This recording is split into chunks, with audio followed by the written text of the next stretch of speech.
Je suis Christophe Soret, je suis le rédacteur en chef de Garçon Magazine, qui est un magazine d'actualité LGBT qui est vendu en kiosque, donc disponible sur toute la France. Alors nous et moi d'une part à titre personnel, mais aussi l'équipe que je manage, on part d'un principe assez simple.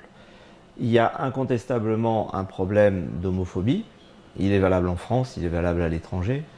C'est pour nous quelque chose d'essentiel.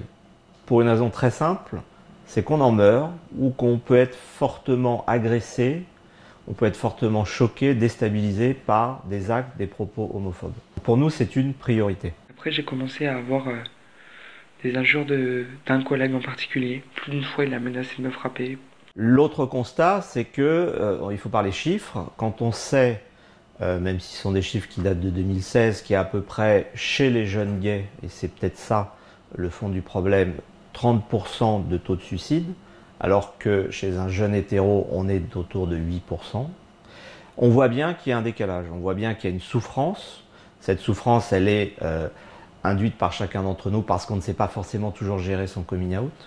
Mais elle est aussi induite par le fait que les gens qui nous entourent, la famille, les amis, les gens qui sont autour de nous peuvent plus ou moins bien réagir. Donc tout ça conduit au fait que beaucoup de jeunes ou beaucoup de gays ou de lesbiennes sont déstabilisés par leur statut, ont du mal à l'assumer, peuvent en souffrir, et de fait tout ça crée un problème autour de l'acceptation de l'homosexualité, le fait de pouvoir le dire, de pouvoir l'assumer, et à partir de ce moment-là, souvent de subir son environnement. J'ai voulu me suicider.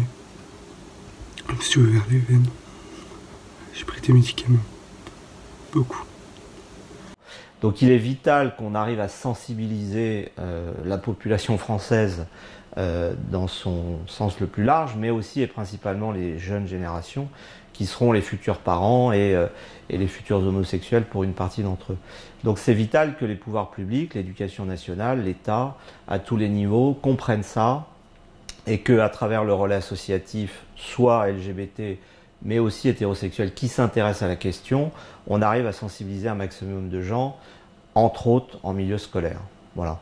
D'où le fait qu'on s'est intéressé au projet Comme In Live, qui a pour finalité de créer un média, un support vidéo, qui sera à destination des jeunes, qui sera à destination entre autres du corps enseignant, et que ce soit un support de communication, de sensibilisation, auprès de ceux qui vont en milieu scolaire, qui sont des associations, hein, il y en a plusieurs, il y a entre autres SOS Homophobie qui fait un travail remarquable. Voilà, donc pour nous c'est vital qu'on soit partenaire, qu'on valorise, qu'on aide au financement, qu'on médiatise toute forme de lutte contre l'homophobie, que ce soit par l'écrit ou par la vidéo.